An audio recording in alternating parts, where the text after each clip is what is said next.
3장 15절부터 17절 말씀, 성경 말씀 한 구절 찾고요, 계속 강의하도록 하겠습니다. 디모데후서 3장 15절부터 17절까지입니다. 오늘 말씀에 대해서 배울 텐데, 말씀에 대하여 주제 구절과 같은 그런 말씀인데요, 성경에 대한 부분들입니다. 디모데후서 3장 15절부터 17절까지 말씀 함께 봉독하겠습니다. 또 어려서부터 성경을 알았나니 성경은 능히 너로 하여금 그리스도 예수 안에 있는 믿음으로 말미암아 구원에 이르는 지혜가 있게 하느니라.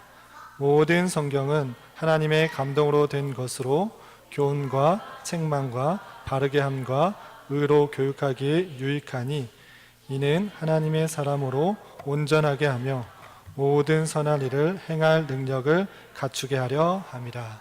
아멘. 바쁜 시간에도 또 피곤하고 또 지친 몸을 이끌고 또 하나님의 말씀을 사모하여서 이 자리까지 나오신 여러분들의 하나님의 남다른 은혜가 함께하기를 진심으로 기원합니다. 오늘은 대요리 문답, 웨스트민스터 대요리 문답 31강 말씀에 대해서 배울 텐데, 혹 이 자리에 계신 분 중에는 아니겠지만 왜 이렇게 교리를 이렇게 배워야 되나, 어렵고 딱딱하다, 들어도 무슨 말인지 모르겠다, 이게 한국말인지 영어인지 읽어도 무슨 말인지 잘 모르겠고 이걸 꼭 왜 배워야 되나, 이렇게 생각하는 분이 혹 있는지 모르겠어요. 이 자리에 계신 분들은 교리를 또 잘 배우려고 이 자리에 왔기 때문에 그런 분은 없겠지만, 혹 이렇게 하나님 말씀만, 성경만 잘 배우면 되지 왜 이렇게 딱딱하고 어려운 교리를 배워야 되나, 그렇게 생각하는 분이 혹 있을 수도 있겠다, 없지 않아 있을 수 있겠다 생각을 해보는데, 우리는 그것이 아니라 교훈 받았듯이 교리를 통하여서 하나님 말씀, 성경을 더 잘 알아가는 것입니다. 성경은 누구에게나 읽혀지게 되어 있습니다. 물론 쉽게 구할 수가 있죠. 성경책을 구하는데 어려움을 갖고 있는 사람은 없잖아요. 서점에 가도 쉽게 구할 수 있는 것이 성경인데, 그 성경을 어떻게 읽고 받아들이느냐, 그 성경을 어떻게 읽고 우리에게 적용하느냐는 또 별개의 문제인 것입니다. 쉽게 우리가 구해서 성경 말씀, 하나님의 계시의 말씀이라고 일컬어지는 성경을 읽지만, 그것을 읽는 사람마다 저마다의 생각과 이해를 가지고 받아들이는 것입니다. 그렇기 때문에 한 구절만을 읽어도 서로 다른 생각과 가치관과 원하는 기대를 가지고 읽기 때문에 다양한 해석을 하게 되는 것이죠. 그렇기 때문에 성경 책이 있음에도 불구하고 다양한 이단이 나오게 되는 우리 안타까운 현실을 보게 되는 것이죠.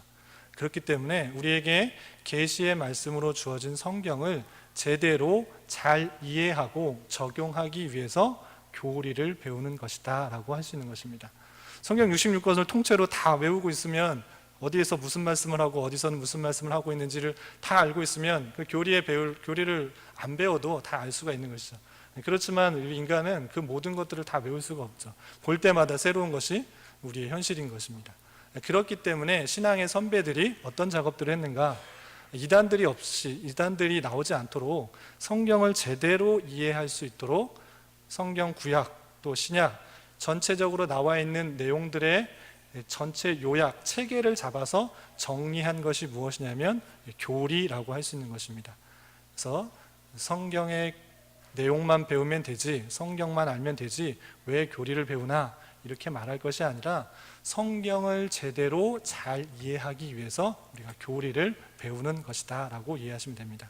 그래서 교리라고 표현되기도 하고요, 신앙 고백이라고 표현하기도 하고, 오늘 우리가 올해 배우는 것처럼 문답, 신앙 문답, 교리 문답이라고 표현되는 것을 통해서 성경에 나온 내용들을 체계를 잡아가는 작업들을 하는 것이고요. 궁극적인 목표는 무엇이냐, 성경 그 교리 내용들을 달달 외우는 것, 그것에 그치는 것이 아니라 그 체계, 그 뼈대, 그 가치 기준을 잡은 상태에서 성경을 이해하고 성경을 보고 적용해야지 성경을 잘못 해석하지 않을 수 있고 성경을 잘못 적용하지 않을 수 있는 것입니다. 그래서 우리가 그 체계를 잡는 작업들을 하는 것이 교리 교육이다라는 생각을 하시고, 이 자리를 소중하게 생각을 해요. 점점 줄어드는 모습들이 좀 안타깝긴 한데, 나름대로 바빠서 여러 가지 일들이 있어서 이 자리에 못 나온다 생각을 하고 있지만, 나오지 못하더라도 인터넷을 통해서 계속 들을 수 있기 때문에 이 교리의 내용들을 잘 정리하고 체계를 잡아서 성경, 우리에게 주신 계시의 말씀인 성경 말씀들을 이해하는 데 토대가 될 수 있어야겠다라고 이해하시면 될 것입니다. 그렇기 때문에 교리 교육에 있어서 중요한 것이 무엇이냐면 뼈대를 세우는 것입니다. 체계를 잡는 것, 구조를 잡는 것.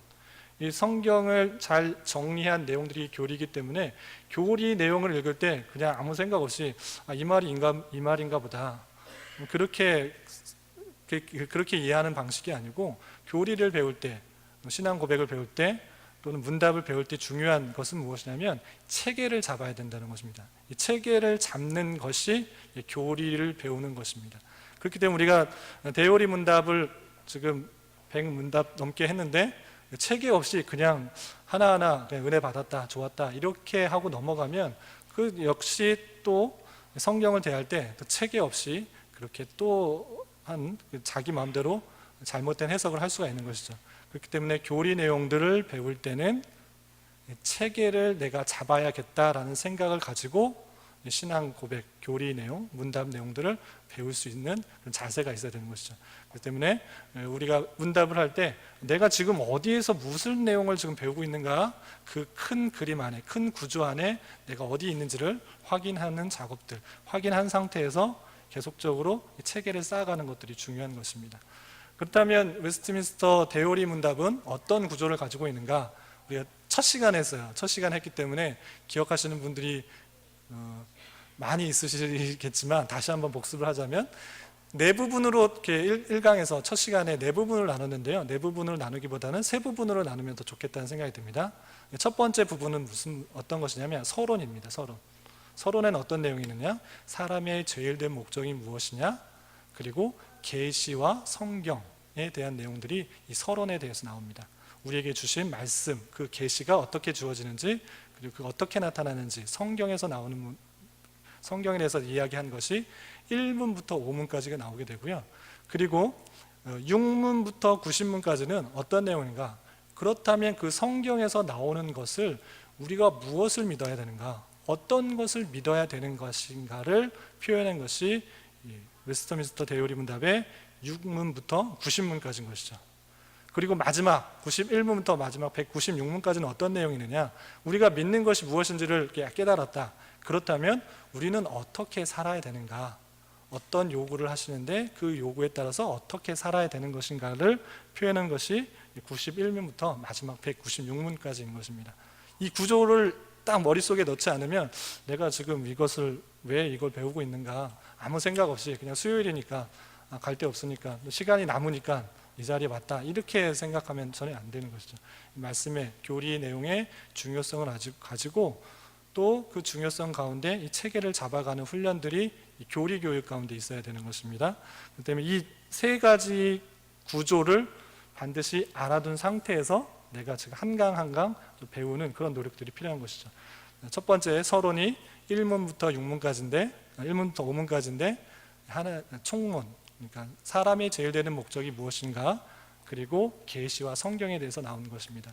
그리고 6문부터 90문까지는 다시 말하지만 우리가 어떤 것을 믿어야 되는가. 성경에서 다양하게 시도 표현됐고 서신으로도 표현됐고 다양한 문체와 이야기로 되어 있는데 도대체 무엇을 믿으라고 이렇게 써 있는 건가, 그것을 요약한 것들이 있는데 그것이 웨스트민스터 대요리 문답에서는 6문부터 90문까지 나온다.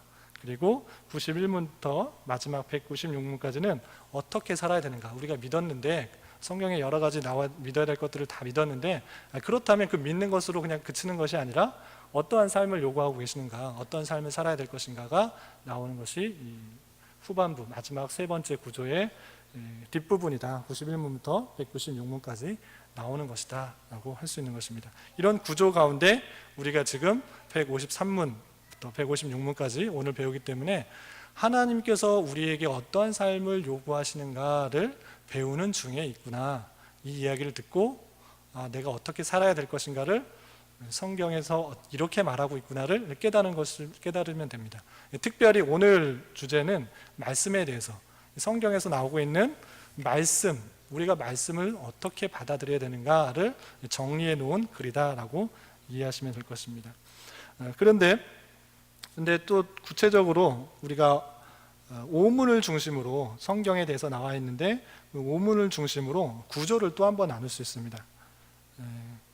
그 무엇을 믿을까에 대해서 아까 90문부터 6문부터 90문까지 나왔다고 했잖아요.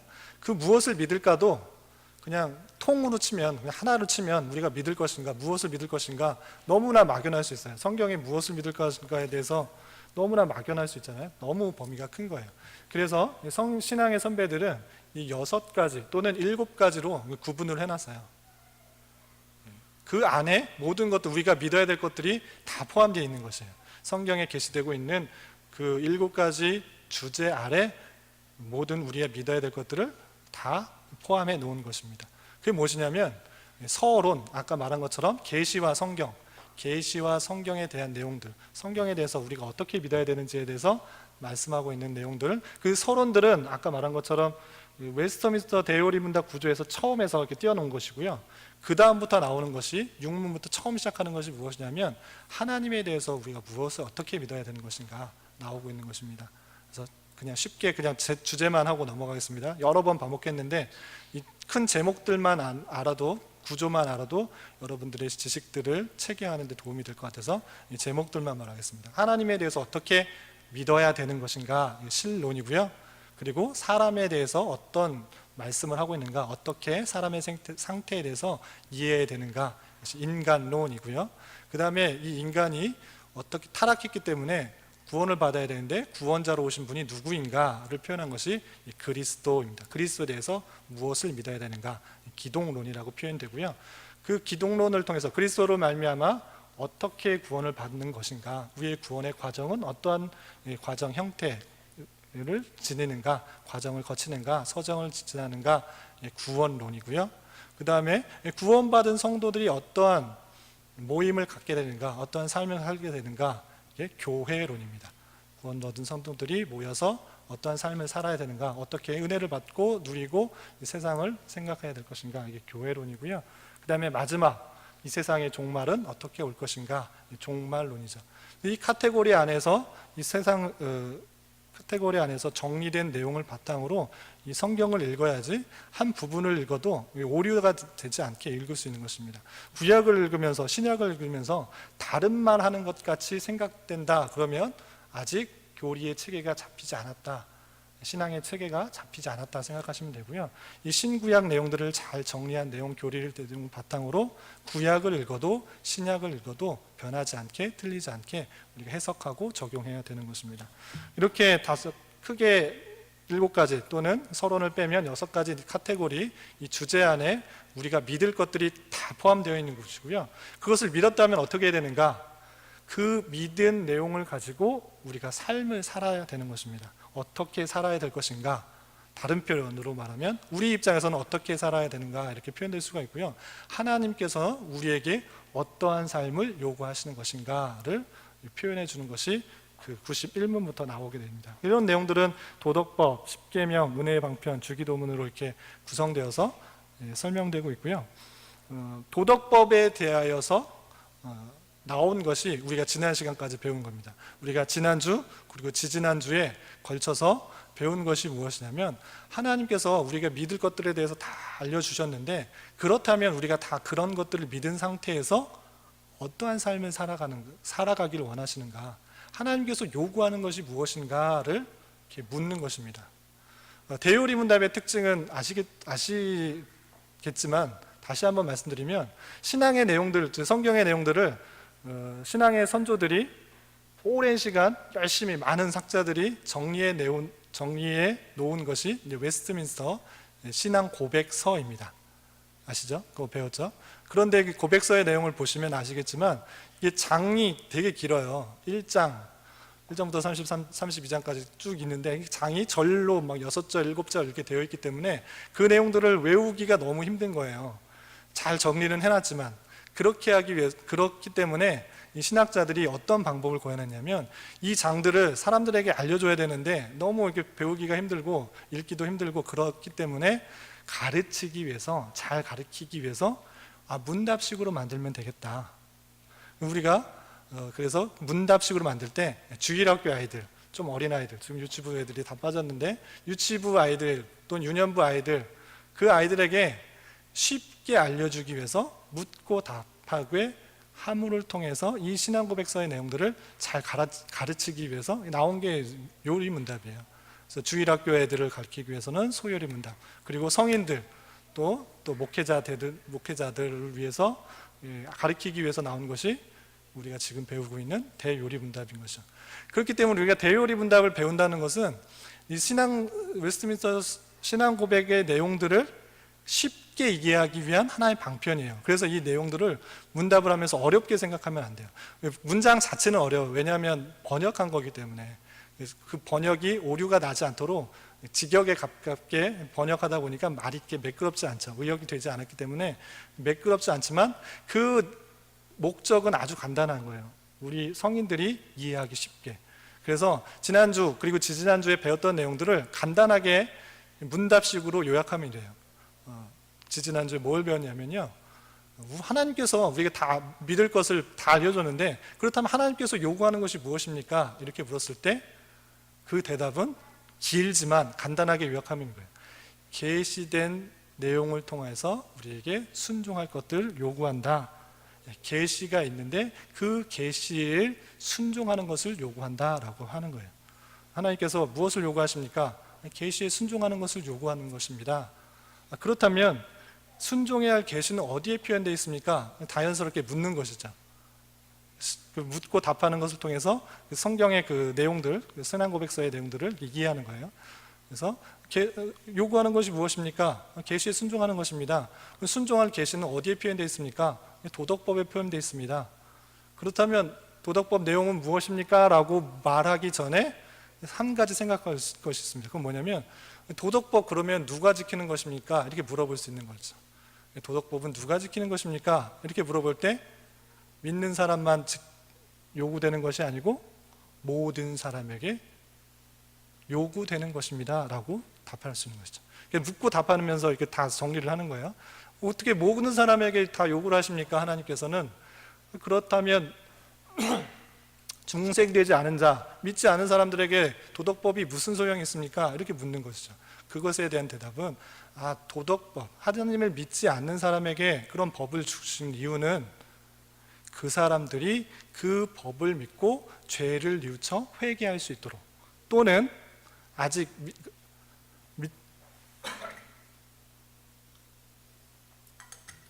여기 되게 건조하네요. 건조하네요. 도덕법을 주셨는데 모든 사람에게 주셨다. 왜 모든 사람에게 주셨습니까? 중생되지 않은 사람에게는 그게 무슨 소용이 있습니까? 이렇게 물어볼 때 이렇게 답하는 것입니다. 중생되지 않은 자, 또는 아직 구원받지 않은 자, 또는 아예 택함을 받지 않아서 유기된 자일지라도 그 도덕법을 줌으로 말미암아 그 법을 믿고 돌아올 수 있다. 주님께로 돌아올 수 있다. 회개할 수 있다. 또는 그 법을 지키지 않은 것으로 인하여서 자연스럽게 믿지 않은 사람들, 유기자, 그들이 죄에 대한 벌을 받을 수 있는 근거가 된다라고 표현하고 있는 것이죠. 그걸 이제 이해됐어요. 그럼 중생되지 않은 자, 믿지 않은 사람에게도 도덕법이 필요한 것이군요. 그렇다면 중생된 자에게는 도덕법이 무슨 의미가 있습니까? 라고 물었을 때 중생된 자에게는 그 법을 지킴으로 말미암아 구원받는다는 것이 아니고 그 내용들이 얼마나 귀중한 것인지를 알기 때문에, 그 기준이 얼마나 높은 것인지를 알기 때문에 정말 내가 죄인이구나를 깨닫는 방편으로 사용한다. 그리고 그것이 있기 때문에 내 스스로 구원을 받을 수 없고 주님, 나의 대신 돌아가실 분이 있어야 될 것을 깨닫게 하는 방편으로 사용한다. 주님께로 나를 이끄는 방편으로 사용되는 것이 도덕법이다 라고 표현한 것입니다. 지난 시간 다 배웠어요. 묻고 답하는 것 가운데 말은 길게 나왔지만 핵심 내용들은 그거예요. 그리고 그렇다면 아까 말했던 그 도덕법이라는 건 모든 사람에게 해당된다고 했는데 도덕법이 무엇입니까? 도덕법을 어디에 요약됐습니까? 성경에 여기 도덕법은 이것이니 이거이니라 이런 표현이 전혀 없는데 도덕법은 도대체 어디에 나온 것입니까? 라고 묻는 것입니다.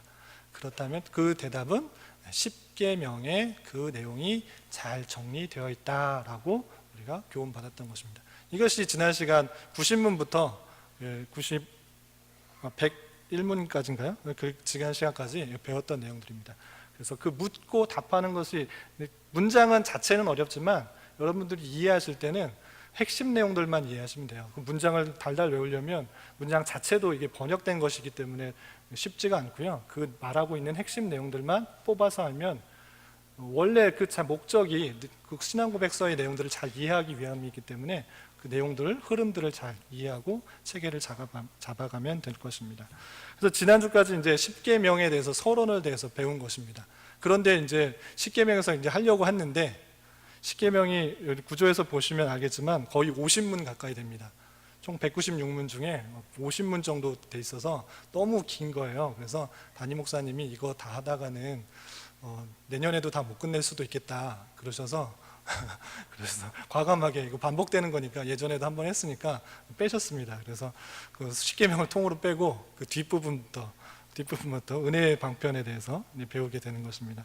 그래서 십계명에서 궁금하신 분들은 그 소책자가 나와 있습니다. 소책자를 보시면서 또 인터넷에도 많이 나와 있으니까 보시면서 십계명 내용들이 무슨 의미를 갖고 있는지를 잘 정리하시면 되고요.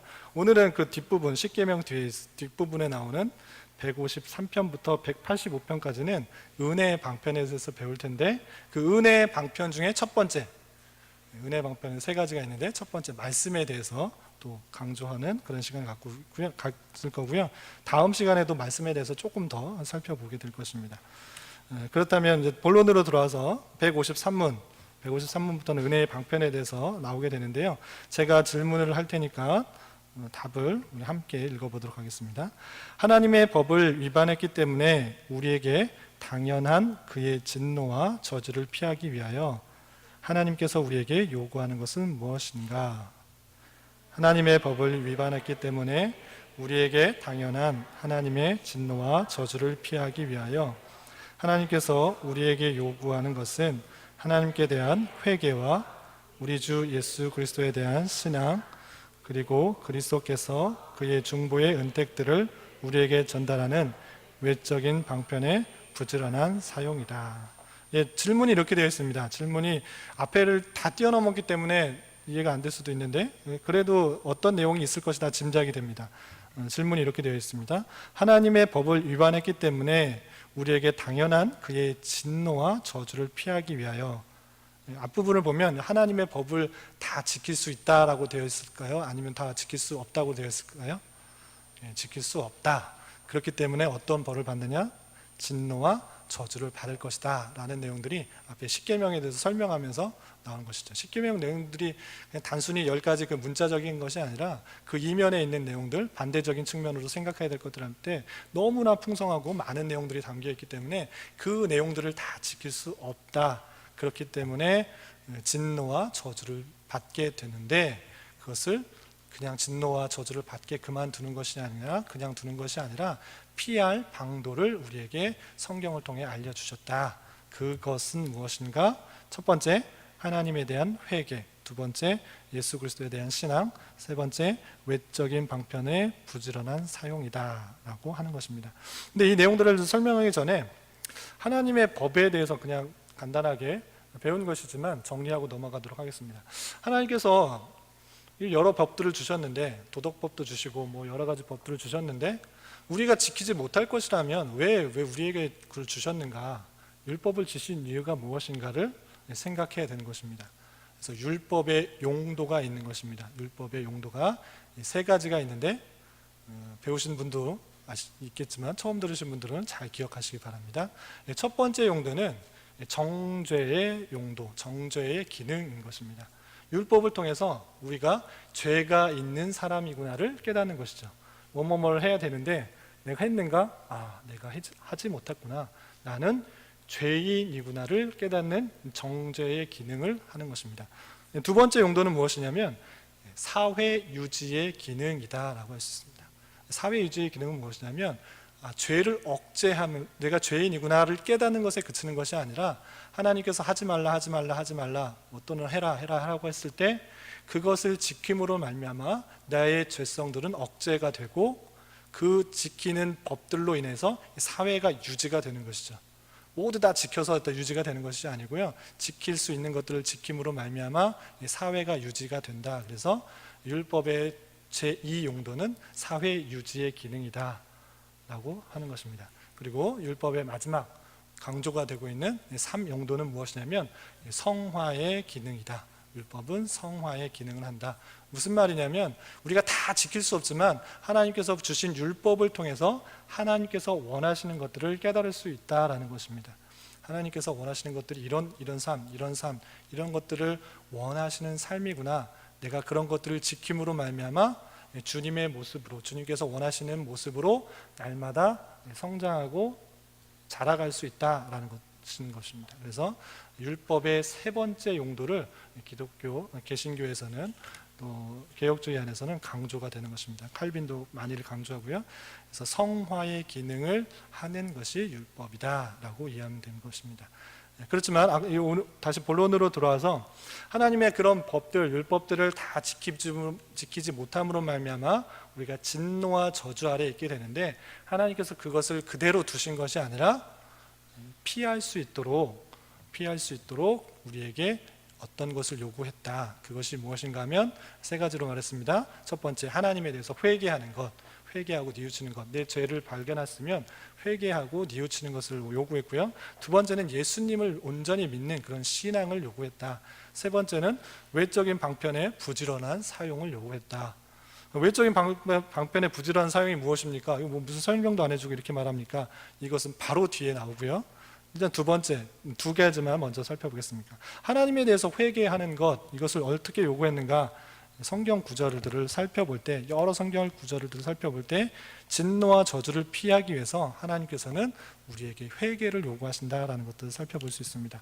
먼저 관련 구절이 마태복음 3장 7절과 8절인데요. 이 부분은 교환에 나와 있습니다. 함께 읽어보도록 하겠습니다. 요한이 많은 바리새인들과 사두개인들이 세례 베푸는 대로 오는 것을 보고 이르되 독사의 자식들아 누가 너희를 가르쳐 임박한 진노를 피하라 하더냐. 그러므로 회개에 합당한 열매를 맺고, 바리새인들에 대해서 진노를 피하라 하더냐 이렇게 표현하면서 회개에 합당한 열매를 맺어라. 회개해라. 회개하는 것이 올바른 것이지 그냥 단순히 나와오는 것, 그것이 무슨 의미가 있느냐. 진노를 피하기 위해서는 회개하라라는 그런 말씀들을 했던 것을 볼 수 있습니다. 같은 표현이 누가복음 13장 3절부터 5절까지 나와 있는데요. 이것도 한번 읽어보겠습니다. 너희에게 이르노니 아니라 너희도 만일 회개하지 아니하면 다 이와 같이 망하리라. 또 실로암에서 망대가 무너져 치어 죽은 18사람이 예루살렘에 거한 다른 모든 사람보다 죄가 더 있는 줄 아느냐? 너희에게 이르노니 아니라 너희도 만일 회개하지 아니하면 다 이와 같이 망하리라. 회개하지 않으면 망할 것이다. 진노 아래 있게 될 것이다. 저주 아래 있을 것이다. 하나님께서는 심판과 또 저주, 진노를 통하여서 그 사람들을 회개케 하는 그런 역할들을 하게 되고, 그것을 먼저 피하게 하기 위해서 회개를 요청하시는 하나님의 말씀을 살펴볼 수 있습니다. 우리 죄를 발견할 때 회개하는 것, 그것이 진노를 피하는 방편이다. 성경에서 말씀하고 있는 것입니다. 그것뿐만 아니라 그 진노와 저주를 피하기 위해서 또 요구하는 것이 있는데, 그것은 예수 그리스도를 믿는 것이다. 회개의 근본이라고 할 수 있죠. 어떻게 회개하는 것인가 했을 때는 예수 그리스도를 온전히 믿는 그런 신앙이라고 할 수 있는데, 관련 구절을 사도행전 16장 30절과 31절에서 찾아볼 수 있습니다. 함께 읽어보겠습니다. 그들을 데리고 나가 이르되 선생들이여 내가 어떻게 하여야 구원을 받으리까 하거늘 이르되 주 예수를 믿으라. 그리하면 너와 내 집이 구원을 받으리라 하고, 이 구절만 표현된 것이 아니라 성경의 주제라고도 할 수 있죠. 예수 그리스도를 온전히 믿는 것, 그것이 진노와 저주를 피하는 것이다. 성경에서 말하고 있는 것입니다. 이 내용들이 중요하다. 진노와 저주를 피하기 위해서 예수 그리스도를 믿는 것, 온전히 믿는 것이 필요하고 그것으로 말미암아 구원을 받게 된다라고 표현하고 있는 것입니다. 잠언서 8장 33절부터 36절까지는 외적인 방편을 부지런히 사용해야 된다라는 것에 관련 구절인데요. 그냥 제가 보면 밑줄 친 곳을 보면 이런 표현들이 있습니다. 훈계를 들어서 지혜를 얻으라. 그것을 버리지 말라. 누구든지 내게 들으며 날마다 내 문 곁에서 기다리며 문설주 옆에서 기다린 자는 복이 있나니. 쭉 나오는데요. 이 잠언서에서 나오는 지혜는 단순히 그냥 똑똑한 지식 이런 차원이 아니고 예수 그리스도를 예표하는 그런 지혜입니다. 그 지혜를 계속적으로 구하라 이런 표현들이 있을 때 하나님께서 주신 은혜, 그리스도께서 주시는 은혜들을 계속적으로 기다리면서 구하는 그런 모습들이 있어야 된다라고 표현하고 있는 것이죠. 이런 구절 외에 다양한 구절이 그런 부지런하게 그렇게 찾으라고 하는 표현들이 있습니다. 그렇다면 그 외적인 방편의 부지런한 사용이라고 하는데, 외적인 방편들이 무엇인데 그것을 자꾸 부지런히 사용하고 날마다 찾고 그렇게 하라고 하는 것인가? 그것이 153원에 나오고 있습니다. 제가 질문을 하고 함께 답을 해보도록 하겠습니다. 그리스도께서 자기의 중보의 혜택을 그 몸된 교회에 전달하시는 외적인 방편은 무엇인가? 그리스도께서 자기 중보의 혜택을 그 몸된 교회에 전달하시는 외적 또는 일반적인 방편은 그의 모든 규례인데 특별히 말씀과 성례 및 기도이다. 이 모든 것은 택함을 입은 자들을 구원에 이르게 하는데 유효하다. 좀 내용이 글자로 읽으면 좀 어렵습니다. 근데 쉽게 말하면 은혜의 방편이 무엇이냐, 은혜 받기 위해서는 어떤 것들을 하나님께서 요구하셨는가로 이해하시면 됩니다. 그래서 은혜의 방편은 무엇이냐, 나온 것처럼 말씀과 성례와 기도이다. 우리가 은혜 받는다 했을 때 다른 것에서 찾는 것이 아니고 말씀을 통해서, 성례를 통해서, 기도를 통해서 받는 것이다. 이렇게 이해하시면 되고요. 그것이 어떤 유익을 주는가? 구원에 이르게 하는데 유효하다, 효과적이다. 구원을 받게 하는데, 구원을 계속적으로 이루어 나가게 하는데, 이미 얻은 구원도 있지만 이루어 나가는 구원이 있습니다. 그 구원을 이루는데 유효하다라고 표현하고 있는 것이죠. 관련 구절이 여러 구절이 있는데 관련 구절을 먼저 읽고 이것 좀 보충 설명하겠습니다.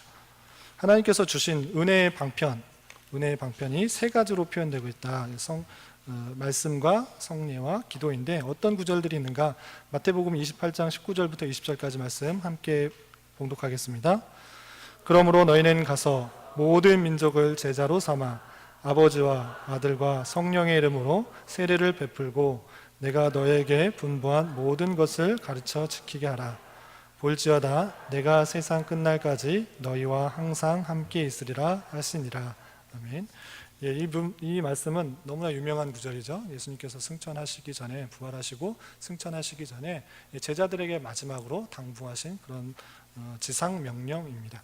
지상 명령일 때 그냥 전도해라, 이른바 세례를 베풀어라. 세례를 베푸는 것은 복음 전하고 믿게 하라는 그런 말씀이잖아요. 그냥 세례를 베풀어라, 구원 얻는 데 있어서 복음 전하고 세례를 베풀어라 이렇게 그치는 것이 아니고, 우리는 거기까지만 생각을 해요. 지상 명령이면 복음 전하는 것, 땅끝까지 복음 전하는 것, 많은 사람에게 복음 전하고 예수님 믿게 하는 것, 여기까지만 생각하는데 그것이 아니고 그 뒤에 바로 이어지는 말씀이 있습니다. 그것은 무엇이냐면 너희에게 분부한 모든 것을 가르쳐 지키게 하라라는 것입니다. 전도와 선교 매우 중요한 것입니다. 아주 중요한 것이죠. 우리를 통해서 복음 전파의 사역이 일어나도록 하나님께서 하신 계획이고 뜻인 것입니다. 그렇지만 복음 전파에 그치는 것이 아니라 복음 전파, 세례를 받게 한 이후에 너희에게 분부한 모든 것을 가르쳐 지키게 하라. 그 교훈, 그 내용들을 가르쳐서 그것에 합당한 삶을 살아가게 하는 것, 그것이 아주 중요하다라고 말씀하고 있는 것을 볼 수 있습니다. 이런 것처럼 주님께서 승천하시기 전에, 그리고 다양한 방편으로 말씀하신 것, 세례를 베풀라 하는 것, 또 말씀을 전하라고 하는 것, 그것을 통해 우리에게 은혜가 끼쳐진다, 은혜의 방편이다라고 표현하고 있는 것입니다. 사도행전 2장 42절, 46절과 47절에서도 주님께서 하라고 하신 그 성례와 또한 말씀 전파의 내용들이 있는데요. 2장 42절 그리고 46절 47절 이어서 읽어보겠습니다. 그들이 사도의 가르침을 받아 서로 교제하고 떡을 떼며 오로지 기도하기를 힘쓰니라. 날마다 마음을 같이하여 성전에 모이기를 힘쓰고 집에서 떡을 떼며 기쁨과 순전한 마음으로 음식을 먹고 하나님을 찬미하며 또 온 백성에게 칭송을 받으니 주께서 구원받는 사람을 날마다 더하게 하시니라. 이 초대교회 당시의 모습을 보여주고 있는데요. 사도들이 어떤 일들을 했는가? 가르침을 받아서 서로 전하는 것, 하나님의 말씀을 나눴던 것을 볼 수 있습니다. 그리고 떡을 떼었다, 그리고 기도하였다. 그래서 떡을 떼면 1차적으로 문자적으로 그냥 생각하면 식사했나 보다, 식사했나 보다라고 그냥 생각할 수 있는데, 그냥 식사 교제를 했다, 또 밥을 먹었다, 이렇게 표현하지 않고 떡을 뗐다라고 이렇게 표현했은 것을 보아서 단순히 식사 교제를 했다고만 생각할 것이 아니라 떡을 떼는 것, 성찬을 시행했다라고 생각하시면 될 것입니다. 이런 것들을 계속적으로 시행함으로 말미암아 주님께서 우리에게 주신 은혜들을 계속적으로 생각할 수 있도록 한 것이고요. 기도하기에 힘썼던 그런 모습들, 그 모습들 가운데 하나님께서는 어떤 은혜를 베푸셨는가? 주께서 구원받는 사람을 날마다 더하게 하시는 은혜를 베풀었던 것입니다. 하나님께서 말씀하신 것들을 행했고, 또 하나님께서는 그 가운데 은혜를 베풀어 주셔서 주께서 구원받는 사람을 날마다 더하게 하는 그런 은혜의 모습들이 있었다라고 할 수 있습니다. 그래서 말씀, 주의 만찬, 그리고 기도하는 것을 통해서 하나님께서 은혜를 또 허락하여 주시는 모습을 볼 수 있습니다. 에베소서 6장 17절 18절 말씀은 기도에 대해서 강조를 하고 있는 것입니다. 계속적으로 기도를 해라, 기도를 통하여서 하나님의 여러 가지 것들을 간구하고 구하라, 또 여러 성도들을 위해서 구하라라는 내용들이 있는 것입니다. 그래서 기도를 하라는 것을 통해서 하나님께서 응답하여 주시고 은혜를 주신다라고 표현하고 있는 것이죠. 그래서 다시 정리를 하면 은혜의 방편, 우리가 은혜 받을 수 있는 방편은 세 가지로 요약될 수 있는데, 말씀과 성례와 그리고 기도인 것입니다. 근데 한 가지 이제 덧붙여서 설명을 하자면, 은혜에 대해서 생각을 할 때 그냥 이 정도만 하고 넘어가도 되는데, 우리가 은혜를 받았다, 은혜를 받는다라고 했을 때 어떤 기대를 갖고 있는지를 살펴보아야 됩니다. 무슨 말이냐면, 그냥 우리가 은혜 받았다 하면 조금 신앙이 덜한 사람, 좀 세상적인 사람, 기독교인들은 은혜 받았다 그러면 좀 물질적인 것에 그치는 경우가 있습니다. 내가 좋은 집을 얻게 되었다, 또는 부가 많이 생겼다, 명예를 얻게 되었다, 어떤 것이 잘 되어서 물질적인 것들이 잘 되었을 때 은혜 받았어, 하나님한테 은혜 받았어, 나 정말 은혜롭다, 이렇게 표현하는 경우가 있고, 그나마 좀 경건한 사람들 경건한 사람들, 또 하나님의 신앙을 좀 하는 사람이 은혜 받았다 하는 것은 좀 감동받았다, 설교를 통해서 좀 이렇게 좀 뜨거워졌다, 이 정도에 그치는 경우가 있어요. 그런 것들이 은혜가 아니다라고 표현하지는 않지만, 정말 우리가 받아야 되고 생각해야 될 하나님께서 우리에게 주시려고 하는 은혜가 무엇인가라고 했을 때는 다름 아니라 하나님을 깨닫는 것이다라고 할 수 있습니다. 우리가 받을 수 있는 가장 큰 것이 무엇인가, 가장 좋은 것이 무엇인가, 가장 선한 것이 무엇인가 했을 때 최고의 선되고 가장 큰 상급 되시는 분이 누구냐? 그것은 다름 아니라 하나님인 것이죠. 우리가 은혜 받았다라고 했을 때 가장 염두에 두어야 하는 것은 무엇이냐면, 하나님을 어떠한 분이신지를 깨닫는 것, 그것을 은혜 받았다라고 표현하는 것이 맞는 성경의 의미다라고 할 수 있습니다. 성경에서 그런 표현들이 있을 때 은혜의 방편들이, 그렇다면 은혜의 방편들을 어떻게 뜻을 어떻게 이해할 수 있느냐? 은혜의 방편, 말씀과 성례와 기도인데, 그것이 어떻게 하나님을 알 수 있는 수단이 될 수 있느냐? 말씀은 자연스럽게 말씀을 통해서 하나님이 어떤 분이신지를 깨닫게 되고요. 성례가 무엇과 무엇이 있게 되죠? 세례와 성찬, 주님께서 우리를 위해 십자가에 달려 돌아가셨다, 십자가에 돌아가셨다, 사랑하셔서 태초부터 계획하셨다 등등등 말씀을 읽었는데, 진짜야? 실제야? 2000년 전에 좀 봤어? 십자가에 달려 돌아가신 거 봤어? 그런 의심이 생길까봐 주님께서 우리에게 계속적으로 복음이 전파되는 곳마다 계속적으로 지켜 행하라고 하는 것이 무엇이냐면 성찬인 것이죠. 너희들을 얼마나 사랑하였는지 내 피를 흘리시면서까지, 살이 찢기면서까지 내가 죽음을 당하면서 너희 죄를 다 용서해 주셨다. 그냥 성경책으로 알고 끝나는 것이 아니라 실제적으로 눈으로 보고 경험하게 되어라. 그것이 성찬인 것입니다. 주님께서 우리를 위해서 십자가에 달려 돌아가셨다, 그냥 머릿속에, 책 속에 있는 그런 사실로 그냥 지식으로만 아는 것이 아니고, 실제 눈에 보이는 말씀으로서의 성찬을 대하면서 주님께서 우리를 위해서 십자가에 달려 돌아가셨구나를 생각할 수 있는 것이죠. 그것이 얼마나 큰 하나님의 사랑인지를 깨닫는 것, 하나님의 얼마나 그 놀라우신 사랑이 있다는 것을 깨닫는 것, 하나님의 은혜들을 생각할 수 있는 것이 성찬이 되는 것이죠. 세례도 마찬가지입니다. 세례도 주님과 함께 죽고 주님과 함께 다시 사는 것, 그것들을 온 교회 안에 공적인 자리에서 공표하는 것이죠. 하나님과 한 몸이 되었다. 그 놀라운 하나님과 신비적인 연합 가운데 내가 참여하게 된 사람입니다를 공표하는 것, 그것이 은혜이죠. 내 자신을 고백하는 것, 하나님과 함께 한다는 그 사실들을 공적으로 고백하는 것, 그것이 참된 은혜라는 것입니다. 그리고 또 한 가지, 마지막으로 기도가 어떻게 은혜의 수단입니까? 그것은 우리가 지난달이었나요? 에스겔 36장에 다 잘 나와 있습니다. 우리가 기도를 통해서 하나님의 뜻을 옮기고 하나님의 뜻을 바꾸고 내가 원하는 것들을 이루어내는 수단으로서 기도가 있는 것인가? 그것은 기독교에서 말하고 있는, 성경에서 말하고 있는 기도의 내용이 아닌 것입니다. 그것은 여타의 땅에, 이 땅의 여타의 종교에서 나오고 있는 그런 기도고요. 성경에서 말하고 있는 기도는 무엇인가?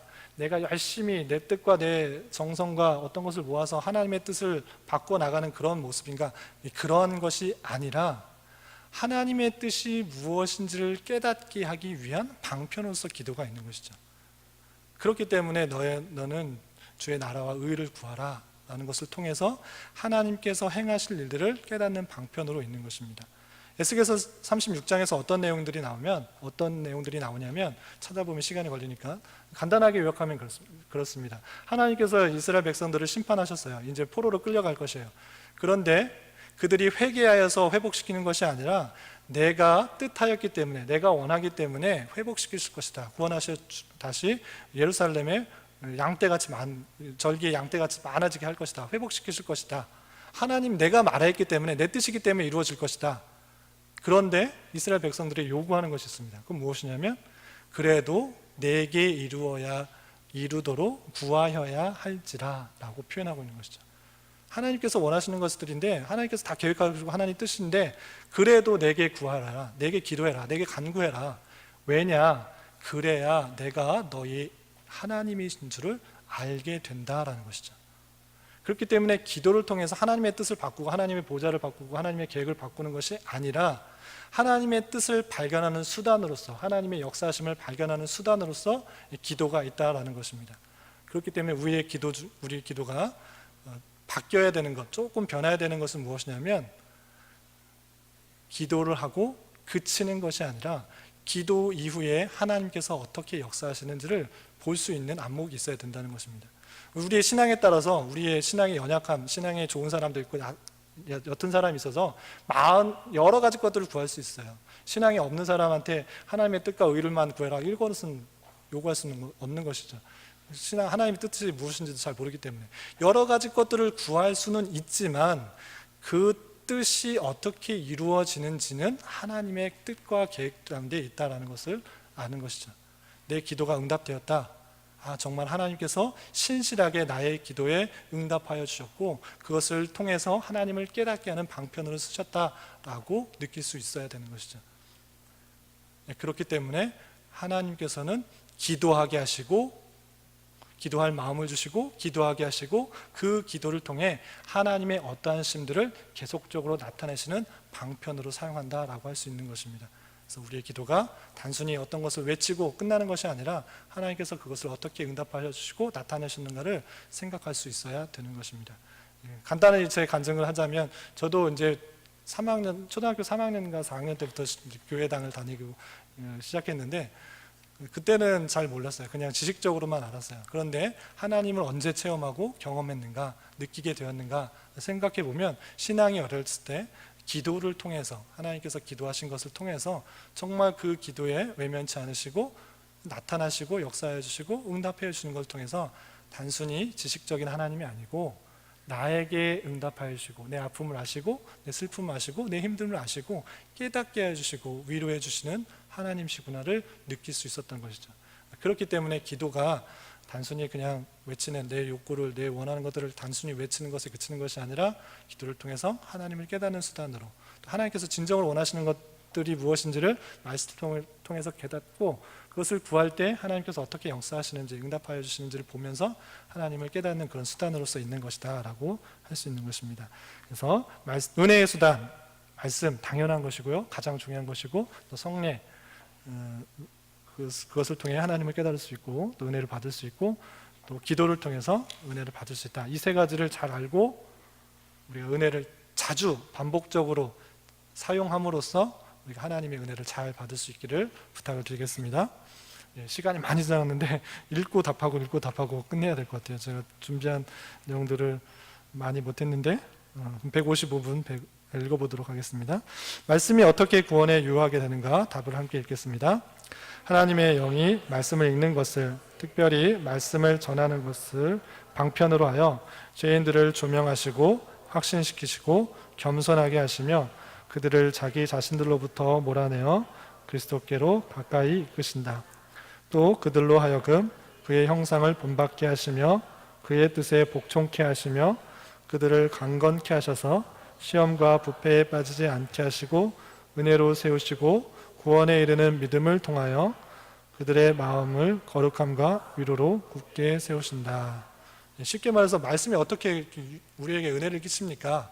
했을 때 간단하게 요약을 하면 말씀을 읽는 것, 또 말씀을 전하는 것을 통하여서 우리가 은혜를 받을 수 있다. 구체적으로 어떻게 하느냐?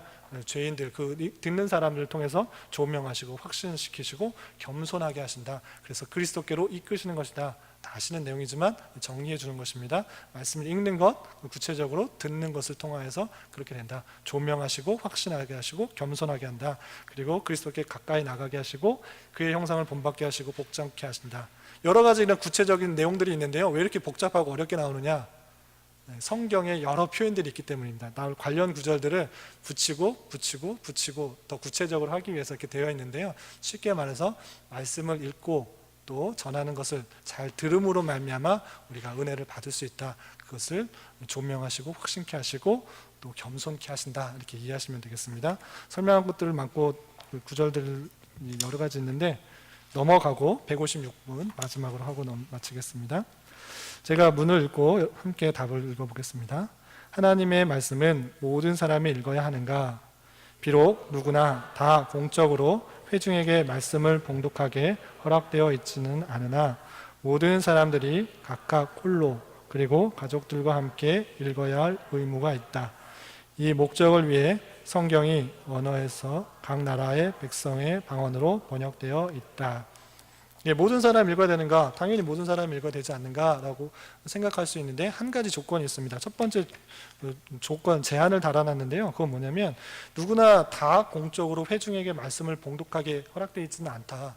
이 말은 무슨 뜻이냐면 공적으로 회중에게 봉독하게 읽도록 되어 있지 않다라는 말은 공적이라는 말에 있어서 어떤 예배의 절차, 의식적인 행사에 있어서 아무나 나와서 그 절차와 제도와 그것들을 무시하지 않고 읽는 것은 질서에 위반된다라고 하는 것입니다. 하나님께서 그런 질서와 절차, 또 예배의 절차에 있어서 세우신 직분자가 있고 담당자가 있을 때 그 사람에 의해서 질서 있게 정연하게 봉독되어도록 그렇게 한 것이고요. 사적인 부분에 있어서는 자유롭게 읽게 한 것이죠. 모든 사람이 사적으로 각각 홀로 또 가족들과 함께 읽어야 할 의무가 있다라고 하는 것입니다. 모든 사람이 읽어야 할 때 공적으로는 조금 그 질서적인 측면에서 제한이 되지만 사적인 점에 있어서는 홀로뿐만 아니라 가족과 함께 할 의무가 있다라고 표현되고 있는 것입니다. 이를 위해서 성경이 각각 언어가 번역되어 있다라고 표현되고 있습니다. 말씀을 맺기 전에 한 가지 도전을 하고 마치겠는데 이 말씀의 맨 마지막에 이런 표현이 있는 것입니다. 모든 사람이 각각 홀로 그리고 가족들과 함께 읽어야 할 의무가 있다. 이 말에 있어서 얼마나 우리가 말씀을 읽는데 시간을 투자하고 관심을 두고 있는가 생각해 보면 좋겠습니다. 바쁘다는 핑계가 있습니다. 해야 될 일도 많고 또 만나야 될 사람도 많고 보아야 될 그런 TV 프로도 많이 있는 것입니다. 그런 가운데 점차 성경 읽거나 성경 말씀을 듣는 시간은 줄어들고 있는 우리의 형편은 아닌가 조심해야 될 것입니다. 하나님께서는 계시의 말씀, 성경을 통하여서 은혜 받는 수단으로 또 하나님을 어떻게 어떤 자인지를 깨닫게 해주시고 우리가 어떻게 살아가야 될지를 알려주는 것입니다. 그런데 그런 의미가 있음에도 불구하고 내 자신뿐만 아니라 우리 가족이 성경 말씀을 대하는 시간들이 줄어가고 있다고 하면 하나님이 요구하시는 의무들, 하나님께서 원하시는 삶을 저버리는 그런 모습들은 아닌가 생각해 봅니다. 하나님 말씀을 잘 대할 뿐만 아니라 오늘 배운 말씀처럼 은혜의 수단인 말씀, 성례, 기도를 통해서 하나님이 어떠한 분이신지를 잘 깨닫고 또 그것으로 인해 감사가 넘칠 수 있는 저와 여러분이 되시기를 주님의 이름으로 부탁을 드리겠습니다. 기도하겠습니다. 하나님 아버지, 오늘 말씀을 통하여서 은혜의 방편과 또 그 가운데 말씀에 대해서 생각해 보았습니다. 우리에게 주신 성경 말씀들을 잘 대하게 해주시고 그것을 통해서 하나님의 높고 크심과 아름다움, 선하심들을 잘 깨닫고 그것으로 인하여서 세상이 주는 핍박과 어려움과 힘듦과 좌절 속에서도 담대히 이겨나가며 살아갈 수 있도록 인도하여 주시옵소서. 특별히 우리 교회가 변화기 가운데 있습니다. 이 기회를 통하여서 더욱더 하나님을 의지하게 하시고 하나님의 섭리를 바라보게 하시고 지친 자에게는 위로가 되며 또 영적으로 가란 자에게는 진리의 말씀으로 힘이 되는 그런 교회로 거듭날 수 있도록 주님께서 인도하여 주시옵소서. 이 모든 말씀 예수님의 이름으로 감사히 기도드리옵나이다. 아멘.